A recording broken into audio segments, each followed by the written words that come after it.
And hello, everybody. I'm short. My name's Terry Phelan. I'm the Director of Sustainable Practice at Vellum. It's a multidisciplinary firm in Seattle, Washington. I am an architect that's been on the sustainable track for most of my career, really. I've been focused on that. And so in this session, I'm going to share some personal stories. Get away from the graphs and the ESGs and get down to the human scale. So to start, I'd like to set the scene. You know, architects have this, there we go. Okay. Architects have a huge role to play in our fight for carbon neutrality. I think you all understand now that almost 40% of our carbon emissions come from buildings. 28% of that is from energy efficiency and non-renewable energy resources.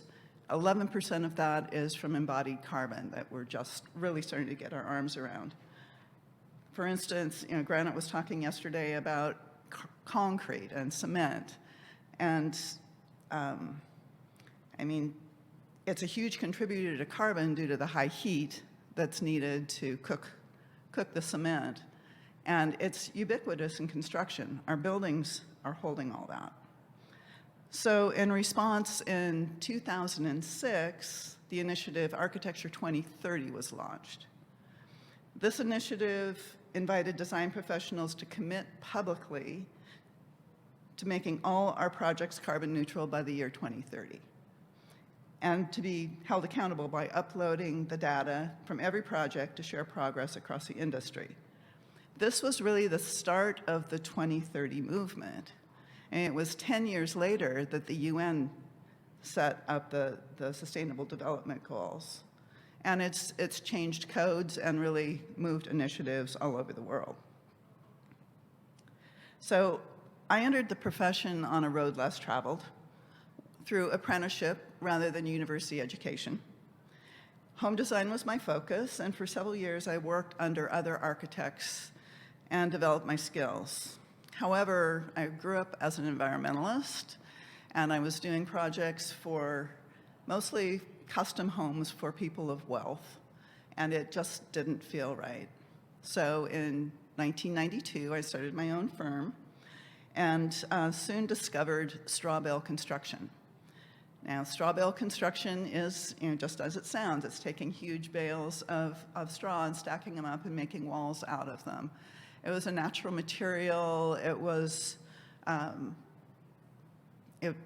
sequestering carbon, although at that point we didn't really realize that was what was happening, but it was annually renewable material that was building things and allowing people to get involved in their own projects.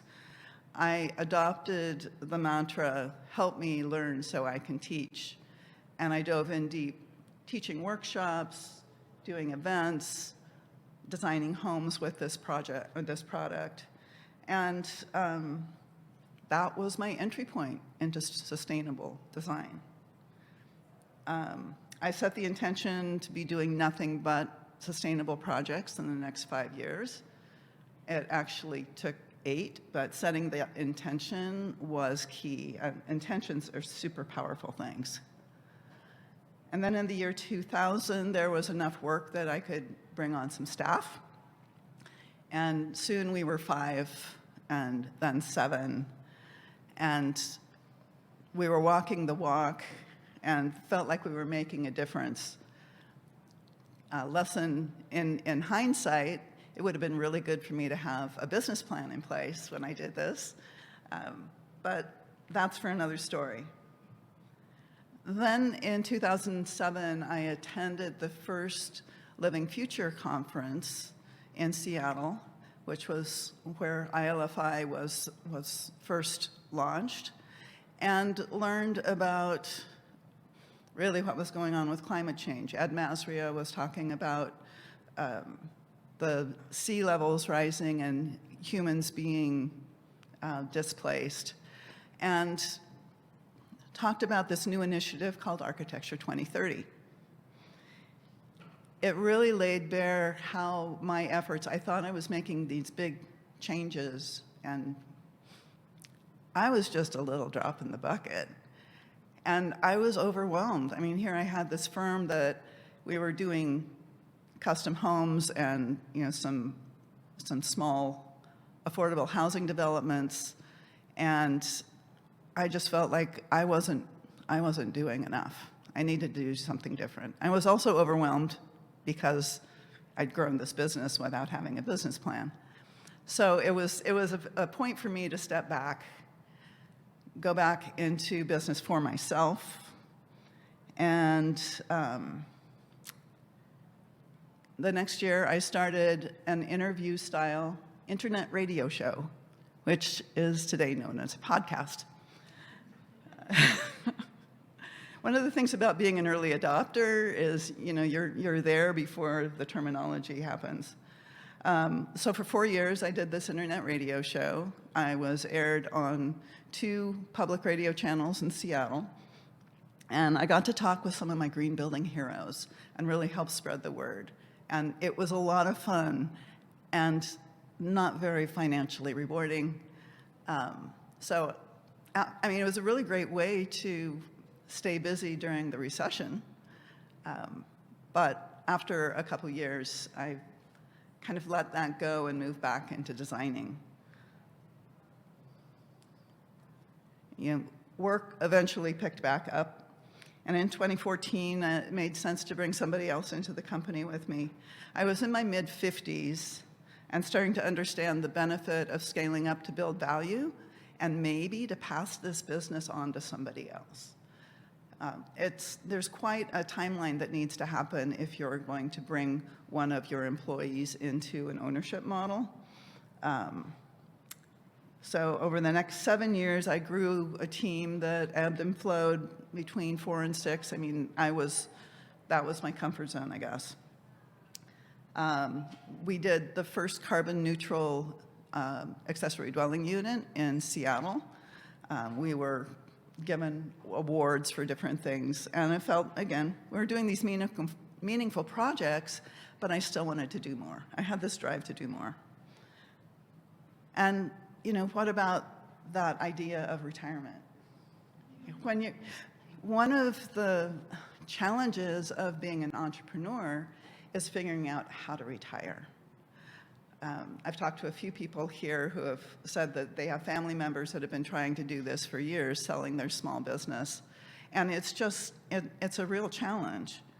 So, one of the reasons is you're identified as the business. You're the face of the business. You're what everybody thinks of when they think of the business. So how do you take that life's work and give it a life of its own? So I felt like I was finally growing up in my mid-50s. I didn't have kids, so I stayed a kid. And, you know, I had taken this road less traveled, and the road less traveled finds its own discoveries on its own time. I was also starting to see the power of teamwork in getting things done. And that desire to teach and inspire had always stayed with me. Employees had joined Living Shelter to be mentored, and I thought to become owners, but it ends up that the benefits of owning a small company, especially a very small company, are outweighed by the risks, especially the financial risks. Then this is from 2018. This was my team at that time. The 3 people in the center were all offered positions as partners, and they all declined.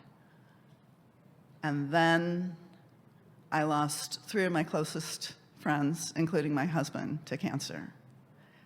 And mortality really has a way of making you realize that your time is short. And I decided it was time to do something else. And then the pandemic hit. So I decided to flip the switch, go from being inward-facing to being outward-facing, and look for a firm that I could join, and I could let them take the energy forward.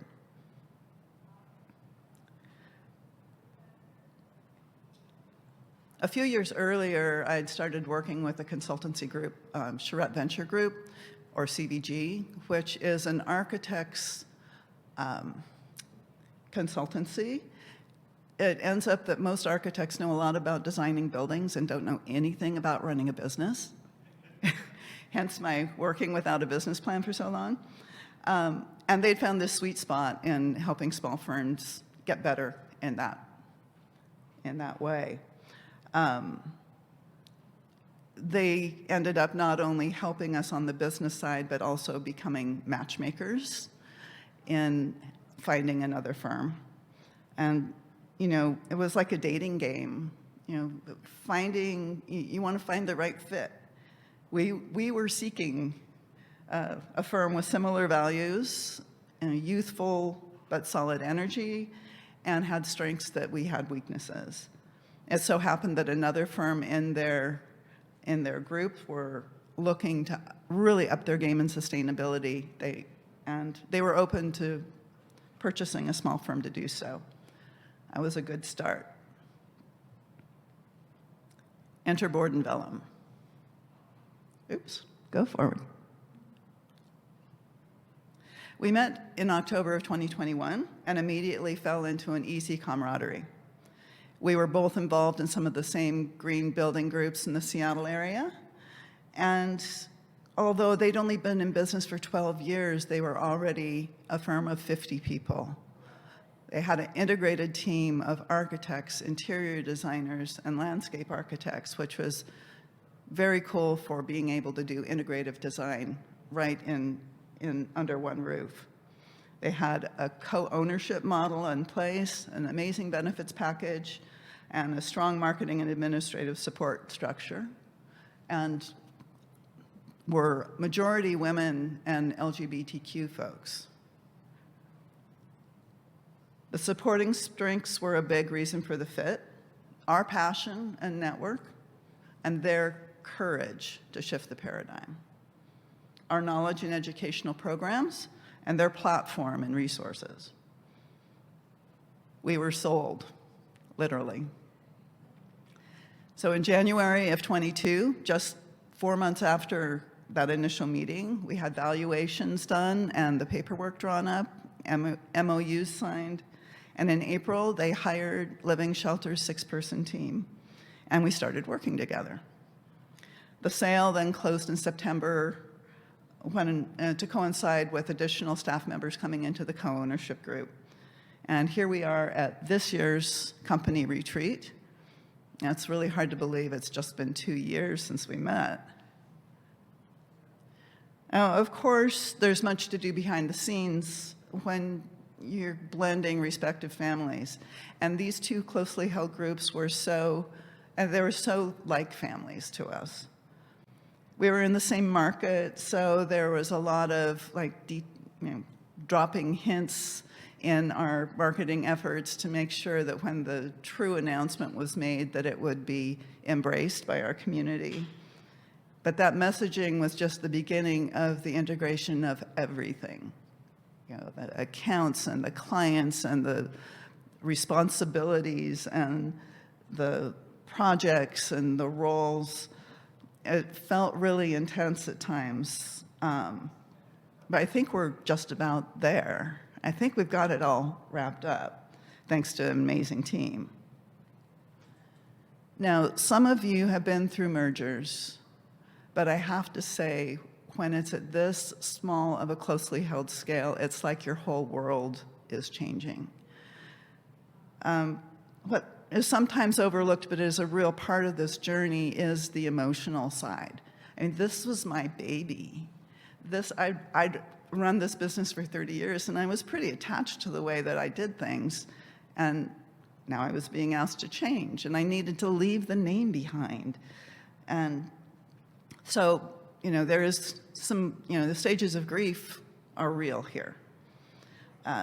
Being in nature as much as possible was a big balm for me. It also helped that there was such an upside to all this. What we have been able to do together in just a year is amazing. We have become an Architecture 2030 signatory. We've created a 42-page sustainability action plan for the next 1, 5, and 10 years, including plenty of education for the teams. We sent 4 team members to the 17th Living Future Conference in Washington, D.C., really inspiring these young leaders to up their game and think bigger and push the envelope. We submitted for our JUST label, which is a social equity and wellness identifier. It's like a nutritional label for companies, and it set the path for us to go for becoming a B Corp. And that's our next big leap. And it allowed me to revive my podcast, which carries the Living Shelter name forward. And it really circles around sharing stories from the movement and inspiring others to step into the power for making change. Accomplishing all of this is no small feat, and I could not have done it on my own. It's so great to be a part of this team at Vellum and to actually feel like I can breathe again. You know, whenever you set off to make change, the path will be different than you expected. Don't be discouraged by the detours along the way. That's where you meet the most interesting people and discover the most valuable insights.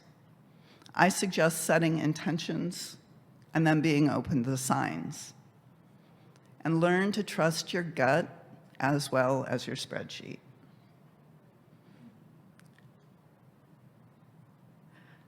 I have more, but I'm being called that it's time to close.